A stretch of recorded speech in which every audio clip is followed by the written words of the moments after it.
Merci, Monsieur le Président. Écoutez, ce dossier qui, comme souvent quand on traite du transport, est très complexe, très facile à énoncer, mais apparemment très difficile à finaliser et finalement très difficile à trancher. Alors moi, je commencerai par citer Pierre Mendès France qui disait « Gouverner, c'est choisir ». Eh bien, il va peut-être falloir en arriver là aussi, parce que ce que vous nous proposez là, ça s'assimile beaucoup finalement à un non-choix. Un non-choix qui, on peut le comprendre, est soumis à des pressions, y compris à des pressions syndicales, personne ne peut le nier, à des pressions qui engagent la vie et bien évidemment le bien-être de beaucoup de personnes, mais qui engagent aussi la Corse. Qui engagent la Corse en matière de desserte, de confort et de prix, qui engage la Corse aussi en matière d'éthique, qui engage la Corse aussi en matière de finalement peut-être revoir surgir le spectre des pénalités et des jugements assez inéluctables. Alors Madame la Présidente, et vous savez combien je suis sensible, je pense, à l'honnêteté que vous mettez à essayer de mettre en œuvre la politique des transports, j'avoue que j'ai beaucoup de mal à suivre les conclusions de ce que vous nous demandez de faire. Si j'ai bien compris, on a reçu des éléments, comme le disait mon collègue Jean-Martin Mondologne, on vous a fait part d'éléments qui, vous alertant sur des distorsions sur certains chiffres, remettaient en cause, d'après vous, la régularité de cette attribution. Alors, moi, juste un petit exemple.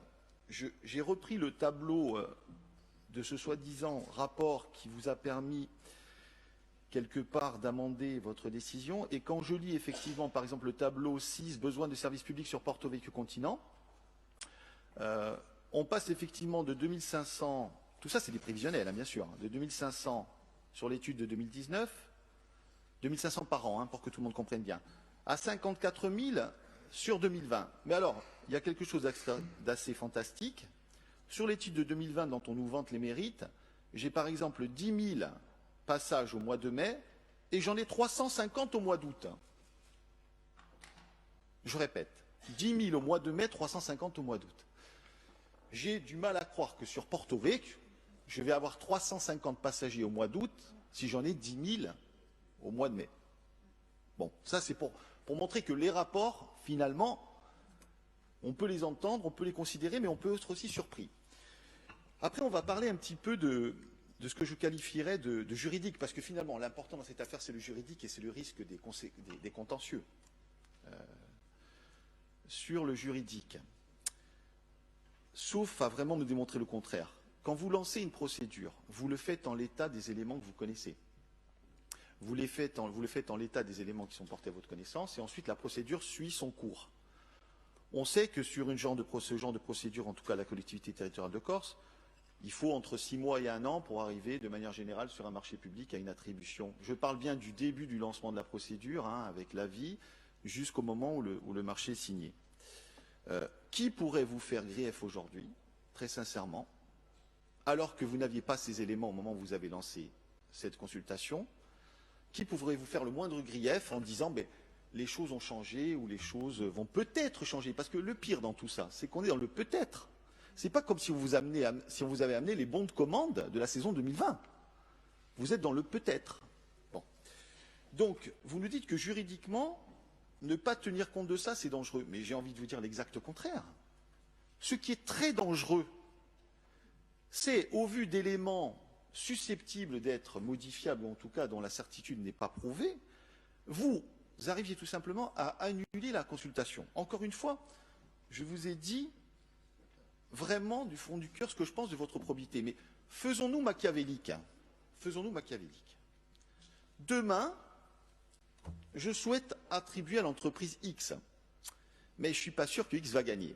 Donc, je garde bien au chaud un élément que je pourrais porter à connaissance pour voir si à un moment donné, eh bien, sortant cet élément, finalement, Y qui devrait l'avoir ne l'aura plus parce que tout simplement je repousse. Vous voyez, je me fais machiavélique. C'est-à-dire que quelque part, on va ouvrir une boîte de Pandore.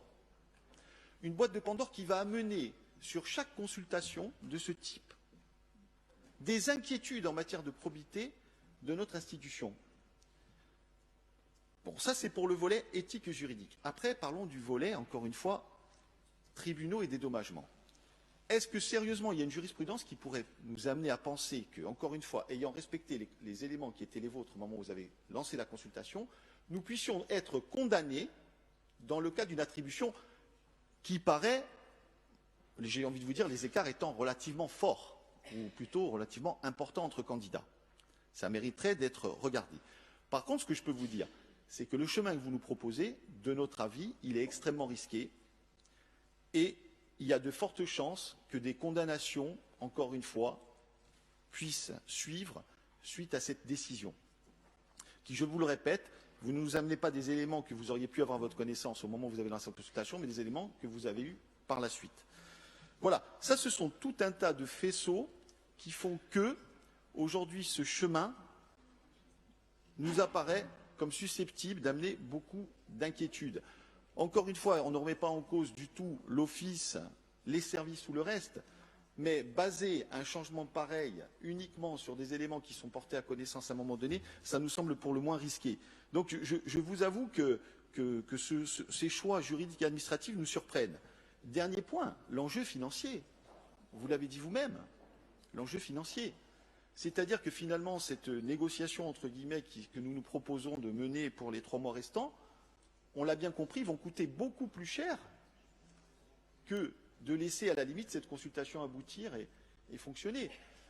Dernier point, vous nous avez aussi expliqué que finalement, dans le cas vers lequel nous allons, les choses ont changé, hein, les fameux 52 000, les passagers en plus d'un côté, le fret en moins de l'autre.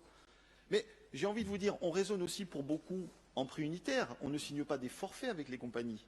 On ne signe pas des forfaits en disant, quel que soit le nombre de passagers, on valide. On va bien avoir des éléments de prix unitaire qui vont fonctionner. Est-ce qu'on est certain que même ces changements sont susceptibles d'entraîner finalement un inversement des classements, ou en tout cas quelque chose qui justifierait la non-attribution? Moi, je n'en suis pas certain. Je n'en suis pas certain. Donc je pense qu'on va rentrer sur un chemin tout au mieux mouvant, qui risque de nous réserver, je pense, de gros déboires. Donc, sur cet aspect-là des choses, nous ne vous suivrons pas.